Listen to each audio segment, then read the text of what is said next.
Well, as you know, today's my last Sunday of full-time parish ministry. And that being the case, I hope you'll allow me the privilege of doing some reminiscing. With the exception of the year that I took off from the parish to go back to school to study hospital chaplaincy, all of my ministry has been in just 3 parishes: LaPorte, Bethany and Nevis, and here. I've met some incredible people and I've learned a lot about faith and a lot about life. Now, Isabel was a character. She was rather outspoken and she was rather opinionated. She was a wonderful woman. I got to know her rather well. She ended up developing lung cancer. One of the times that I went to visit her in her home, she asked me if I'd ever received a bone china cup from her.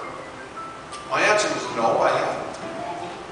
Well, it seems that every year she and her husband Wally would go up to Canada and they would do some shopping and they would buy a wide assortment of very beautiful bone china cups and saucers, and then they would proceed to give those cups and saucers away to people.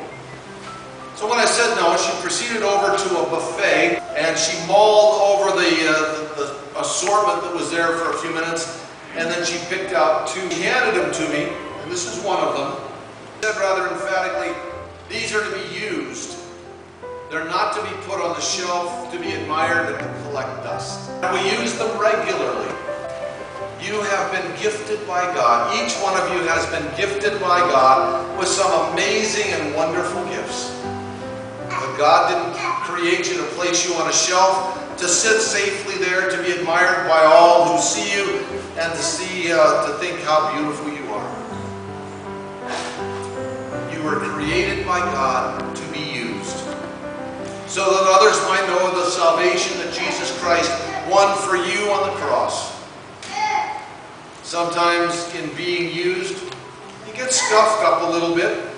Sometimes there's a chip or 2 that appears on your rim. Sometimes a crack or 2 develops. But all of those things just give you character. Because God doesn't always place you in the company of holy saints.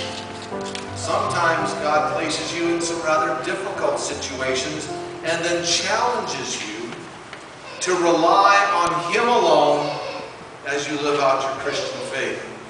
In her illness and in her dying, Isabel also taught me a wonderful lesson about living.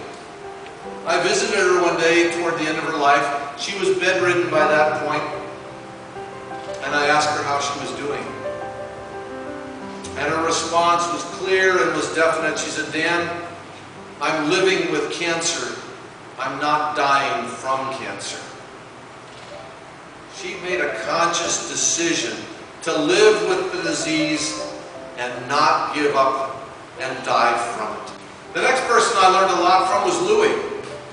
He was on the call committee, and he remembered a few years earlier, I was on internship at that time, and the pastor at Bethany was going to be away for the weekend, and so they called and asked if I could preach, and it was agreed on that I would.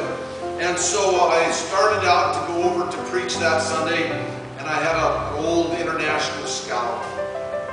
And I got partway there and hit a patch of black ice and spun the Scout around and flipped it into a ditch.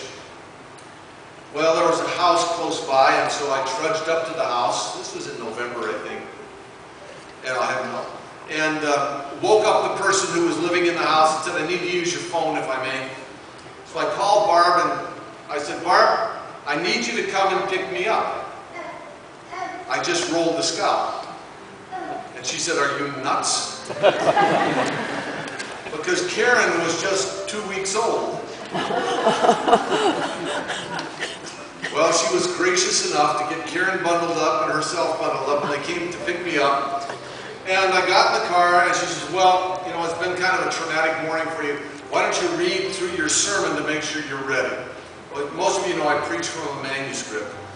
And so I was putting the pages in order: page 1, page 2, page 3, page 5, page 6. Said, "Barb, we're going to have to go back because the middle of the sermon is still in the Scout." And she said, "Okay." I went back, and there it was in the middle of the mud. I picked it up, and we drove over to Nevis, and as we walked in the door of the church, Louis was standing at the top of the stairs, and he had the most relieved look on his face that you can imagine. Because he'd led the liturgy all the way up to the sermon, and the congregation was singing the pulpit hymn as I walked in the door. I said hi, walked down the aisle, and preached the sermon. But Louis remembered that day when they started looking for a pastor, and he remembered me. And what I learned from Louis was about honesty and about wisdom. Louis wasn't educated, I don't think, much past the 8th grade, and yet he possessed a wisdom that was born of experience and based on his faith. He was never willing to compromise his integrity, and he was one of the most respected men in town. And the third person I learned a lot from was Ted. The ALC at that point had introduced the Lutheran Book of Worship, the Green Book, and Ardal was still using the Red Book. So I went up and talked to him one day, and I said, Ted, we really need to change hymnals to be up with the times. He says, I don't see any need to do that, Dan. It's just going to cost money. And we talked about it, and I prevailed upon him to at least put it on the agenda for the annual meeting so that the congregation could make that decision. And I watched Ted moderate that discussion in such a way that there was no way to tell whether he was for or against that proposal. Well, the congregation voted to buy the hymnals, and then Ted's next comment after that vote was made was, okay, you voted to buy them, how are you going to pay for them? And then he said, here's my donation. He understood that he was part of something bigger than he was as an individual. And he set the example for the rest of us of how to support a decision of the whole, even if you're in disagreement with it. I can't say thank you enough to my family for their patience and their understanding, and most of all for their love. And I thank you for the privilege of being able to serve among you, to walk with you, to watch you grow in faith. And I pray that you will keep up the good work that God is about in you. And so I end with these words. Soli Deo Gloria. To God alone be the glory.